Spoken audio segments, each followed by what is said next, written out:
Joe Biden ametumia hotuba yake ya kwanza hadharani tangu aondoke madarakani kumkosoa Donald Trump kuhusu sera za ustawi wa jamii.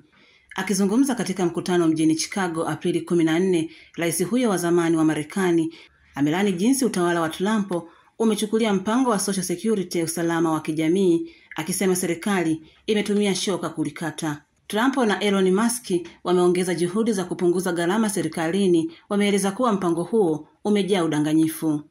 Nukuu, serikali inakusudia kupunguza wafanyakazi katika shirika linalolipa mafao ya dola trilioni 1.6 kwa mwaka, takribani pauni trilioni 1.2. Ingawa Biden hakumtaja Trump kwa jina, katika chini ya siku 100, utawala huu mpya umeleta madhara makubwa na uharibifu mkubwa. Inashangaza kweli, amesema Biden. Nukuu, ameeleza Social Security kama ahadi takatifu. Tunajua ni kwa kiasi gani mpango huu unamaanisha kwa maslahi ya watu. Biden amekuwa akizungumza katika tukio la haki za watu wenye ulemavu, lakini hakugusia kuondoka kwake White House wala uchaguzi wa urais wa mwaka 2024. Social Security Agency SSA ni shirika linalotoa mapato ya msingi kwa watu waliostaafu na wasio na uwezo wa kufanya kazi kwa sababu ya ulemavu, ikiwahudumia takribani wa Marekani milioni 67, wengi wao wakiwa wazee. Wanasiasa wa chama cha Democratic wamekuwa wakilaumu serikali ya Trump kwa kupanga kupunguza pakubwa mafao ya ustawi wa jamii.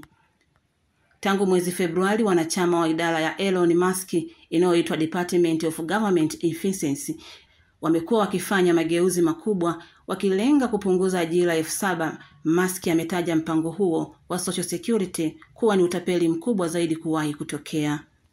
Nukuu, hata hivyo Trump amesema kwamba nia ya kupambana na madai ya udanganyifu ni kuzuia wahamiaji haramu kupata mafao, lakini sitapunguza kwa ujumla kiwango cha mafao kilicholipwa. Jumanne, Trump alisaini agizo la kuzuia wahamiaji haramu na watu wengine wasiostahili kupokea mafao ya Social Security. Nukuu, msemaji wake Caroline Levitt amesema, rais ana uhakika wa kuwalinda wazee na raia wanaolipa kodi halali. Nitalinda daima mpango huu, amesema. Endelea kufuatilia Mwananchi Digital kwa taarifa zaidi.